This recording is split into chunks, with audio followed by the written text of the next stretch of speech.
girl believing herself in all seriousness to be ugly. "But, Kilmeny, do you think yourself ugly when you look in a mirror?" he asked, smiling. "I have never looked in a mirror," she wrote. "I never knew there was such a thing until after Mother died, and I read about it in a book. Then I asked Aunt Janet, and she said Mother had broken all the looking-glasses in the house when I was a baby. But I have seen my face reflected in the spoons, and in a little silver sugar bowl Aunt Janet has, and it is ugly, very ugly." Eric's face went down into the grass. For his life he could not help laughing, and for his life he would not let Kilmeny see him laughing. A certain little whimsical wish took possession of him, and he did not hasten to tell her the truth, as had been his first impulse. Instead, when he dared to look up, he said slowly, "I don't think you are ugly, Kilmeny." "Oh, but I'm sure you must," she wrote protestingly. "Even Neil does. He tells me I am kind and nice, but one day I asked him if he thought me very ugly, and he looked away and would not speak, so I knew what he thought about it too. Do not let us speak of this again. It makes me feel sorry and spoils everything.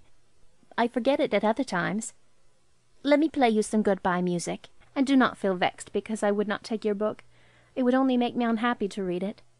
"I am not vexed," said Eric, "and I think you will take it some day yet, after I have shown you something I want you to see. Never mind your looks, Kilmeny. Beauty isn't everything."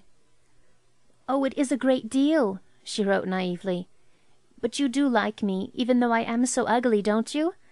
You like me because of my beautiful music, don't you?" "I like you very much, Kilmeny," answered Eric, laughing a little, but there was in his voice a tender note of which he was unconscious. Kilmeny was aware of it, however, and she picked up her violin with a pleased smile. He left her playing there, and all the way through the dim resinous spruce wood her music followed him like an invisible guardian spirit. "Kilmeny the beautiful," he murmured. "And yet, good heavens, the child thinks she is ugly. She with the face more lovely than ever an artist dreamed of. A girl of 18 who has never looked in a mirror.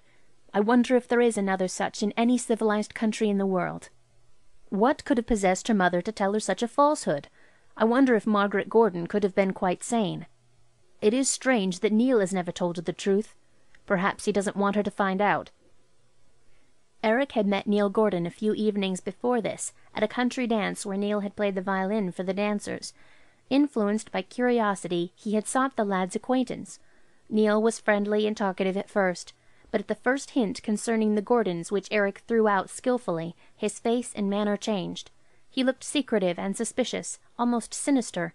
A sullen look crept into his big black eyes, and he drew his bow across the violin strings with a discordant screech, as if to terminate the conversation. Plainly nothing was to be found out from him about Kilmeny and her grim guardians.